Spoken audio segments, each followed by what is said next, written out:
ജാർഖണ്ഡ് നിയമസഭയിൽ ഫെബ്രുവരി 6 നടക്കുന്ന വിശ്വാസ വോട്ടെടുപ്പിൽ JMM നേതാവും മുൻ മുഖ്യമന്ത്രിയുമായ ഹേമന്ത് സോറന് പങ്കെടുക്കാമെന്ന് റാഞ്ചിയിലെ പ്രത്യേക കോടതി ഉത്തരവ് പുറത്തുവന്നു. അതോടെ BJPയുടെ കുതിരക്കച്ചവടത്തിന് വീണ്ടും സാധ്യത കുറഞ്ഞിരിക്കുന്നു. ചമ്പൈ സോറൻ സർക്കാരിന്റെ വിശ്വാസ വോട്ടെടുപ്പിൽ പങ്കെടുക്കാൻ അനുവദിക്കണമെന്നാവശ്യപ്പെട്ട് ഹേമന്ത് സോറൻ നൽകിയ ഹർജിയിലാണ് കോടതിയുടെ ഉത്തരവ്. കഴിഞ്ഞ ബുധനാഴ്ചയാണ് കള്ളപ്പണക്കേസിൽ ഹേമന്ത് സോറനെ എൻഫോഴ്സ്മെന്റ് ഡയറക്ടറേറ്റ് അറസ്റ്റ് ചെയ്തത്. ഹേമന്ത് സോറൻ ജയിലിലായതിന് പിന്നാലെ ചമ്പൈ സോറനെ മുഖ്യമന്ത്രിയാക്കണമെന്ന് 43ഓളം MLA പോയി ഗവർണർക്ക് കത്ത് നൽകിയെങ്കിലും ഒരു ദിവസത്തിലേറെ ഒന്നും മിണ്ടിയില്ല BJPയുടെ ആ ഗവർണർ. എത്ര അഭ്യർത്ഥിച്ചിട്ടും മുഖ്യമന്ത്രിയെ ക്ഷണിക്കാതിരുന്നത് MLA റാഞ്ചാൻ BJPക്കാർക്ക് പെട്ടിയുമായി കാത്തു നിൽക്കാൻ അവസരം നൽകാനാണെന്ന് വ്യക്തമായി കഴിഞ്ഞു. പക്ഷേ കുതിരക്കച്ചവടം ഉറപ്പിക്കാൻ കഴിയില്ലെന്നും വിശ്വാസ വോട്ടെടുപ്പ് ദിവസമാകുമ്പോഴേക്കെങ്കിലും കച്ചവടം ഉറപ്പിക്കാമെന്നും കരുതി നിന്ന BJPക്കാർക്ക് ഓരോ വോട്ടുകളും വളരെ പ്രധാനപ്പെട്ടതായിരുന്നു. ആകെയുള്ള 81 MLA-മാരിൽ 48ഓളം MLA-മാരാണ് JMM കോൺഗ്രസ് സഖ്യത്തിനുണ്ടായിരുന്നത്.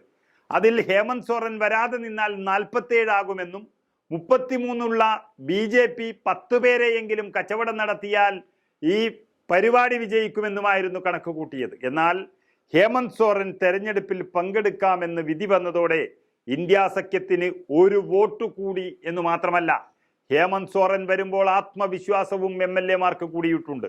അതോടെ BJP നീക്കം പിന്നെയും പാളിയിരിക്കുന്നു.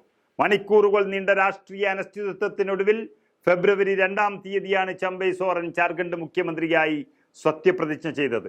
അധികാരം നിലനിർത്താൻ 10 ദിവസത്തിനുള്ളിൽ വിശ്വാസം തെളിയിക്കണമെന്ന വെല്ലുവിളിയാണ് ചമ്പൈക്കും ഇന്ത്യ സഖ്യത്തിനു മുന്നിൽ ഉണ്ടായിരുന്നത്. എന്നാൽ 6 തന്നെ വിശ്വാസം വീണ്ടെടുക്കുന്നതോടെ BJPയുടെ കച്ചവട നീക്കം മുഴുവനും തകർക്കാൻ പോവുകയാണ്.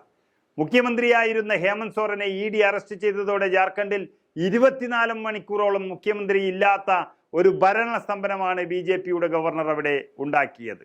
ഏതായാലും സത്യപ്രതിജ്ഞയ്ക്കുള്ള സമയം അനുവദിക്കാൻ ഗവർണർ വിമുഖ്യത കാട്ടിയതെല്ലാം പഴയ സംഭവമായിരിക്കുന്നു. സത്യപ്രതിജ്ഞ വൈകിപ്പിച്ച് അധികാരം പിടിക്കാൻ BJP ശ്രമിച്ചേക്കുമെന്ന ആശങ്കയിൽ MLA-മാരെ കോൺഗ്രസ് ഭരിക്കുന്ന ഹൈദരാബാദിലേക്ക് അയക്കാനും നീക്കം നടത്തിയിരുന്നു. അതിനിടയിലാണ് മുഖ്യമന്ത്രിയെ വിളിച്ചത്. ഇനി വേണമെങ്കിൽ അവിശ്വാസത്തിന് മുൻപ് MLA-മാരെ മാറ്റാമെന്ന അഭിപ്രായം ഉയരുന്നതിനിടയിലാണ് ഹേമന്ത് സോറൻ വോട്ട് ചെയ്യാനെത്തും എന്ന് കോടതി ഉത്തരവ് വന്നിരിക്കുന്നത്.